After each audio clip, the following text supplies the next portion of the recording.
আসসালামু আলাইকুম, সবাই কেমন আছেন? বরাবর মতো আজকেও আমি আপনাদের মাঝখানে একটি গুরুত্বপূর্ণ স্পোকেন ইংলিশের উপরে রুলস নিয়ে আসছি। গতবারের মতো এই রুলসটিও হচ্ছে খুবই ইম্পর্টেন্ট যারা স্পোকেন ইংলিশে কথা বলতে চান তাদের জন্য। আপনারা যারা ইংলিশে খুবই দুর্বল অথবা ইংলিশ স্পিকিংয়ে খুব দুর্বল, কথা বলতে পারতেছেন না যে এই কথাটা এই বাক্যটা কিভাবে হবে, তারা আমার এই চ্যানেলটি অবশ্যই ফলো করবেন আর প্রতিদিন আমার এই ক্লাসগুলোকে মনোযোগ সহকারে দেখবেন। যারা পূর্বের এই ক্লাসগুলো মিস করেছেন অবশ্যই আমার ক্লাস 1 থেকে 9 পর্যন্ত ক্লাসগুলো দেখে নেবেন। আর আজকে যারা ভিডিওতে জয়েন হয়েছেন তাদেরকে রিকোয়েস্ট করব, যারা আমার চ্যানেলটি সাবস্ক্রাইব করেছেন তাদেরকে অভিনন্দন, আর যারা করেনি তারা অবশ্যই সাবস্ক্রাইব করে দেবেন। সো ভিউয়ার্স, চলুন কথা না বাড়িয়ে আজকের ক্লাসটি শুরু করি। আজকে আমাদের ক্লাস হচ্ছে 10 ইংলিশ স্পোকেন রুল। আজকে রুলসটি হচ্ছে হাউ অ্যাবাউট, কেমন হয়, এই শীতে সাজেক বেরিয়ে গেলে কেমন হয়, অথবা অনলাইনে ফ্রিল্যান্সিং করলে কেমন হয়। এরকম শব্দের ভিতরে যখন কেমন হয় আপনি বলবেন, তখন আপনাকে হাউ অ্যাবাউট এই বাক্যটা কিন্তু ব্যবহার করতে হবে। আর এটা ব্যবহার করার সময় যেহেতু এখানে হাউ প্রশ্ন দিয়ে শুরু হয়েছে, তাহলে সবসময় এখানে একটা প্রশ্নবোধক চিহ্ন দেবেন, যেটাকে আমরা ইন্টারোগেটিভ সাইন বলি। সো ভিউয়ার্স, আমাদের রুলসটা হবে কি, যে হাউ অ্যাবাউট যদি কেমন হয়, তাহলে আমাদের এখানে রুল হবে how about plus V1. V1 মানে হচ্ছে ভার্বের প্রেজেন্ট ফর্ম প্লাস আইএনজি। যে ভার্বটা হবে সেই ভার্বের সাথে একটা আইএনজি যুক্ত করতে হবে। ধরুন ভার্বটা হচ্ছে গো, গোর সাথে আমরা আইএনজি লাগাবো গোয়িং। যদি হয় রিড, তাহলে আমরা আইএনজি লাগাবো রিডিং। যদি হয় এখানে ডু, তাহলে আমরা আইএনজি লাগাবো হবে কি ডুইং। তাহলে এভাবে পরে আমরা অবজেক্টটা দেব প্লাস ইন্টারোগেটিভ সাইন। চলুন একটি সেন্টেন্স আমরা শিখে ফেলি। এই শীতে সাজেক বেলি গেলে কেমন হয়। এখন শীতকাল আসছে, সবাই চান যে একটু ভালো জায়গায় ঘুরতে যাওয়ার জন্য। আর সাজেক বেলি এমন একটা জায়গা যেটা খুবই একটা অনেক সুন্দর একটা প্লেস, নৈসর্গিক সৌন্দর্য, আপনারা সেখানে যেতে পারেন।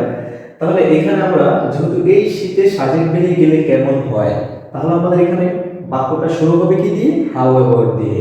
তাহলে এখানে কেমন হয় আমরা এটুকুর পরিবর্তে লিখে দেবো হাউ অ্যাবাউট, তারপরে প্লাস ভি1 মানে ভার্ব। তাহলে আমাদের এখানে এই শীতে সাজেক বেলি গেলে কেমন হয়, গেলে, তারপরে এখানে ভার্বটা হচ্ছে কি যাওয়া মানে গেলে। তাহলে আমরা এটা ইংলিশ জানি কি গো, আর এখানে গোর সাথে আমরা এখানে কি লাগাবো আইএনজি। তাহলে কি হবে হাউ অ্যাবাউট গোয়িং। আর এখানে অবজেক্ট কোথায়, টু সাজেক বেলি। আমরা কোথাও যাওয়া বোঝাতে সেখানে কিন্তু আমরা টু ইউজ করি, go to Dhaka, go to London. তাহলে এখানে টু সাজেক বেলি এই শীতে, ইন দিস উইন্টার। তাহলে এই শীতে সাজেক বেলি গেলে কেমন হয়, how about going to Sajek বেলি ইন দিস উইন্টার। নেক্সট আরেকটি বাক্য আমরা শিখে ফেলি, অনলাইনে ফ্রিল্যান্সিং করলে কেমন হয়। এখন বর্তমানে ইয়াং জেনারেশন যারা আছেন তারা কিন্তু প্রচুর পরিমাণে অনলাইনে ফ্রিল্যান্সিং করতেছেন। তাহলে এখানে আমরা কেমন হয় পরিবর্তে লিখে ফেলবো পুনরায় হাউ অ্যাবাউট। আর এখানে ফ্রিল্যান্সিং করলে আমাদের ভার্বটা হচ্ছে করা, তাহলে আমরা এখানে করা ইংরেজি ডু, তাহলে আমরা ডু এর সাথে আইএনজি লাগাবো, তাহলে কি হবে ডুইং। তাহলে হাউ অ্যাবাউট ডুইং অনলাইনে ফ্রিল্যান্সিং, তাহলে ফ্রিল্যান্সিং অনলাইন, অবজেক্টটা বসিয়ে দেবো আর এখানে ইন্টারোগেটিভ সাইনটা বসিয়ে দেবো। তাহলে how about doing freelancing online, অনলাইনে ফ্রিল্যান্সিং করলে কেমন হয়। নেক্সট, তাকে সংবাদটা জানালে কেমন হয়, how about informing him the news. এখানে জানালে আমরা কিন্তু জানি, জানা মানে হচ্ছে গিয়ে নো, কে নো। ইনফর্ম হচ্ছে গিয়ে জানানো, কাউকে কোনো একটা কিছু জানানো, সেক্ষেত্রে কিন্তু আমরা ইনফর্ম ব্যবহার করবো, INFORM, ইনফর্ম।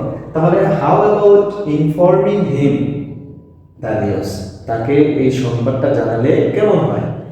এখন কফি খেলে কেমন হয়, দুই বন্ধু ঘুরতেছেন, যে আপনি বলবেন যে এখন কফি খেলে কেমন হয়, তাহলে আপনি কি বলবেন এটাকে হাউ অ্যাবাউট হ্যাভিং কফি নাও। এখানে অনেকে বলতে পারেন যে এখানে হ্যাভিং কথাটা আসছে কেন। আপনি দেখেন এখানে খাওয়া, খাওয়া ইংরেজি কি আপনি বলতে পারবেন ইটিং। কফি কি খাওয়া যায়, ইটিং। কফি পান করা যায়। আপনি এখানে হাউ অ্যাবাউট ড্রিঙ্কিং কফি নাও, ড্রিঙ্কিংটা আপনি লাগাইতে পারেন।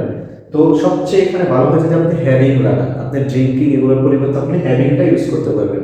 তাহলে আমরা এখানে হাউ অ্যাবাউট ড্রিঙ্কিং না বলে, ইটিং না বলে আমরা এখানে হ্যাভিং ইউজ করব, how about having coffee now. Next CW, বৃষ্টিতে ভিজলে কেমন হয়।